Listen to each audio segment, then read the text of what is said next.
দেবেন যে তারাও আপনারা কর্মী, তাদের আপনাদের ছেলেমেয়েরাও কিন্তু আপনাদের মানে এরকম কোনো কর্মীর ছেলে মেয়ে, তাদের মাথা নিচু করে হীনমন্যতা নিয়ে বাঁচার কিন্তু কিছু হয়নি। একজন চার্টার্ড অ্যাকাউন্টেন্টের ছেলেমেয়েও যেমন পড়াশোনা করে বড় হতে পারে, আপনাদের ছেলেমেয়েরাও তাই। আর সবচেয়ে বড় কথা, সেই ছেলে মেয়েদের বলবো, আপনাদের সবচাইতে বড় জিনিস হওয়া উচিত আপনাদের মাকে আপনারা রেসপেক্ট করতে পারলেন কিনা। কেমন আপনাদের মায়েরা অনেক কষ্ট করে পয়সা রোজগার করে আপনাদের পড়াচ্ছেন, সেটাই কিন্তু আপনার মায়ের আসল পরিচয়। কেমন ভবিষ্যতে বড় হয়ে আপনার মাকে আপনি যেন অসম্মান না করেন, সেটাই কিন্তু আপনার মানুষ হয়ে ওঠার আসল পরিচয়। কারণ যিনি একজন ডাক্তার, তিনিও সার্ভিস দিয়ে পয়সা নেন, আপনার মাও কিন্তু তাই নিচ্ছেন।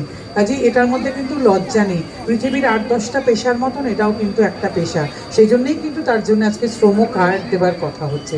এগুলো মাথায় রাখবেন। কাজেই যারা মনে করছেন, এখানে অনেকেই দেখবেন সোনাগাছি কথাটা শুনলেই তাদের একটা ভীষণ প্রবলেম তৈরি হয়, কিন্তু আমি মহাশ্বেতাদি যারা আমরা এই জিনিসটার মধ্যে আছি, আমাদের কাছে কিন্তু শ্যামবাজার আর গড়িয়াহাট যাওয়ার সঙ্গে সোনাগাছিতে আসার মধ্যে কোনো তফাৎ অনুভূত হয় না। আমরা মনে করি এটাও একটা জায়গা। আপনাদেরকে আমি মনে করি, আমি তো বহু জায়গায় যাই, আমি কিন্তু সব জায়গায় আপনাদের কথা বলি যে আপনাদের অনুষ্ঠান এত অর্গানাইজ, আপনারা এত ভদ্র, আপনারা এত আন্তরিক, আপনাদের আপ্যায়ন এত সুন্দর।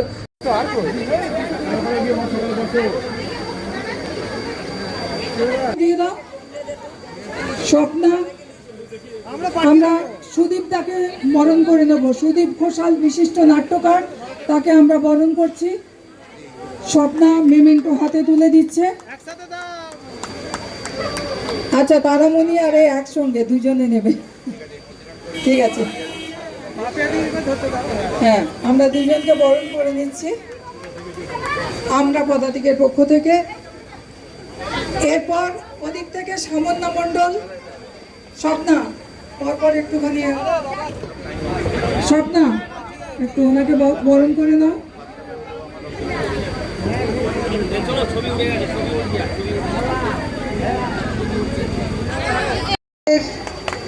তারামণি, এদের একটা সংস্থা আছে খুব সুন্দর, হাওড়া সৃজন। সৃজন মানে শ্রী অর্থাৎ লক্ষ্মী। লক্ষ্মী জনরা যখন সব একসাথে থাকে, সে যে প্রফেশনেই থাক না কেন, কিন্তু সব একসাথে থাকার, একসাথে মূল স্রোতে ফেরানোর এক আমাদের প্রচেষ্টা। এবং এরা সকলে রয়েছে। আমাদের নতুন নাটক হাওড়া সৃজনে শুরু হচ্ছে, সেখানেও ওরা থাকবে। একটা বড় করে হাততালি। সাহিত্য কেলেঙ্কারি নাটকের নাম। আর এটা শরৎচন্দ্রের পথের দাবি নাটকটির 100 বছর এবছর।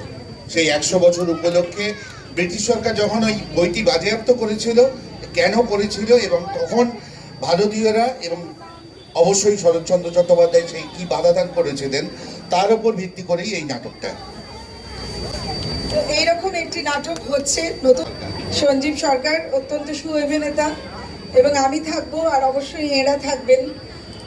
আর আমরা পূর্ণিমাদিকে বলছিলাম, এই অঞ্চলে যে ধরনের তোলাবাজি হতো, যে ধরনের মানে ছিনতাই হতো, সেগুলো কিছুটা হলেও এখন বেশ কমেছে এই কদিনের মধ্যেই। ফলে এটাই তো আপনারা আছেন, আপনারা থাকবেনই। আপনি আসার আগে এখানে অনেক বাচ্চা তারা হচ্ছে এখানে পারফর্ম করছিল, সেটা সুদীপদা দেখেছে। তারা পাপিয়াদি স্যানিটারি ন্যাপকিন তুলে দিচ্ছে। এখানকার যে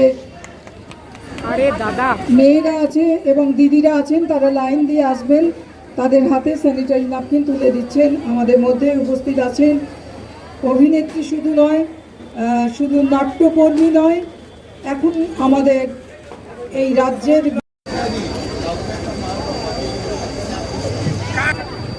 বাপিয়াদিকে বলে দিলাম তো এখানে, এই তুমি একটা ফোন করো না সুদীপ দা,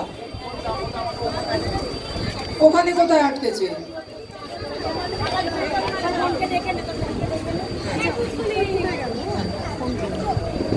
আমি অদিতিকে সামনে আসার জন্য অনুরোধ করবো। অদিতি মুখার্জি,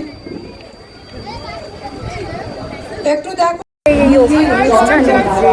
প্রস্রাব নিয়ে কথা বলো না, সেই বিষয়ে কি বলবেন? হ্যাঁ, মানে আমি মনে করি পিরিয়ডসের ব্যাপারটা খুব নর্মালি থাকা উচিত এবং ছেলেদের খুব অ্যাওয়ারনেস থাকা উচিত এই ব্যাপারটা নিয়ে। তাদেরকে এটা বোঝানো উচিত এটা একটা নর্মাল ব্যাপার, যাতে তারা তাদের মা, বোন, পরবর্তীকালে স্ত্রী, সহপাঠিনী, বান্ধবী সবাইকে সতর্ক করতে পারে আর সবার সঙ্গে নর্মালি থাকতে পারেন এই ব্যাপারটা নিয়ে। এখান থেকে কি মেসেজ দেবেন? সেটাই বলতে চাই যে এটা নর্মাল থাকুক, এটা কমন ব্যাপার। না কমন ব্যাপার, natural phenomenon. Nandini Bhattacharya. Programme হলো, এই বিষয়ে আপনি কি শুভেচ্ছা বলতে পারেন? আমরা প্রত্যেক বছর এই প্রোগ্রামটা করি, কেন মানুষের যে ধারণা যে মাসিক ধর্ম খুব পাপ কাজ, এতে মন্দিরে যাওয়া যায় না, আচার ছোঁয়া যায় না, ঘরে এক কোণে রাখা হয়, এই জায়গাটা আমরা ভাঙার চেষ্টা করেছি। ভাঙতে ভাঙতে আজকে আমরা 12 বছর পার করেছি। যখন আমরা ছোট ছিলাম আমাদেরকে এক ঘরে রেখে দিত, কোনো ছেলের মুখ দেখবে না, আর আমরা যৌনকর্মীর সন্তানদের তো আরও সমস্যায় ভুগতে হতো, যেহেতু আমাদের মায়েরা যৌন পেশার সাথে লিপ্ত, আমাদেরকে পুরো আটকে লাগতো, ঠাকুর ছোবে না, মানুষের সাথে কথা বলবে না, কথা বললেই কিছু একটা প্রবলেম হয়ে যাবে, আচার ছোবে না। তারপরে এই যে মাসিক যখন ধর্মটা হয়, মাসিক ধর্ম হওয়ার সময় যে পরিষ্কার পরিচ্ছন্ন থাকতে হয় সেটাও আমরা জানতাম না। আমরা কাপড় ইউজ করতাম, কাপড়টাকে ইউজ করে সেই অন্ধকারের ঘরে রেখে দিতাম যাতে ইনফেকশনটা বাড়তো। এই কারণে অনেক ছেলে মেয়েদের মেয়েদের অনেক জরায়ু ইনফেকশনে অনেক মেয়েরা মারাও গেছে। এই কারণে আমরা ভেবে দেখলাম যে আমাদের জন্য কে ভাববে, আমাদের জন্য আমাদেরকেই ভাবতে হবে, এই কারণে আমরা নিজেদের প্রতিশ্রুতি নিলাম যে আমরা প্রত্যেক বছরে এই যে মেনস্ট্রুয়াল হাইজিন করে আমরা প্যাড বিতরণ করব, আর আমরা সমাজকে সচেতন করব যাতে এটা কোনো লজ্জা নিয়ে কোনো ভয় পাওয়ার নেই, কোনো এই মাসিক নিয়ে ভয় পায় না। এটা আমাদের মাসিক ধর্ম, প্রত্যেক মাসে হয় বলেই এটা মাসিক। এটা আমরা যদি মাসিক যদি না হতো তাহলে আমরা মা হতে পারতাম না।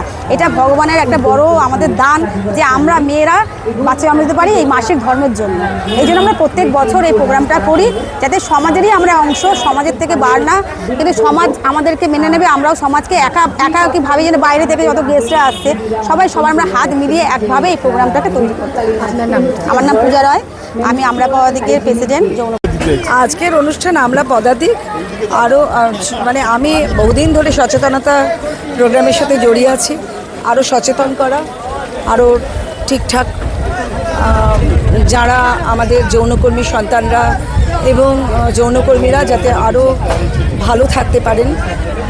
প্রত্যেকটা জীবিকারই একটা আলাদা রেসপেক্টেবিলিটি, একটা আলাদা ডিগনিটি থাকা উচিত, যেটা বহুদিন আন্দোলন করে খানিকটা তারা অর্জন করতে পেরেছেন।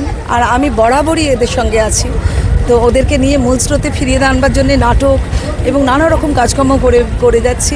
এই এই যৌনকর্মী সন্তানদের নিয়ে আমি মানে এইসবগুলো নিয়ে খুব লেগে আছি এবং ওরা এখন পড়াশোনাও করেছেন। এটা একটা বিরাট ব্যাপার, এই উত্তরণ একটা সামাজিক উত্তরণ। তো আমি এগুলো নিয়ে না ঢোল পেটাই না, কারণ অনেকে ভাবেন কি ওরা আবার কি করবে, ওরাই এবার করবে, ওরাই এবার করে দেখাবে এবং করে দেখাচ্ছে। ওরা সারা পৃথিবী নাচ গানের শো করে আসছে, মানে it's so amazing to learn যে ওরা এই সমস্ত কাজ করছেন এবং অনেক রেসপেক্টেবিলিটি, অনেক ডিগনিটি গেইন করছে। ওরা এমনিতে খুব পরিষ্কার পরিচ্ছন্ন, তাও ওরা যাতে ওদের পরবর্তীদের আরও পরিচ্ছন্ন রাখার একটা চেষ্টা ওদের থেকেই ওরা করছে।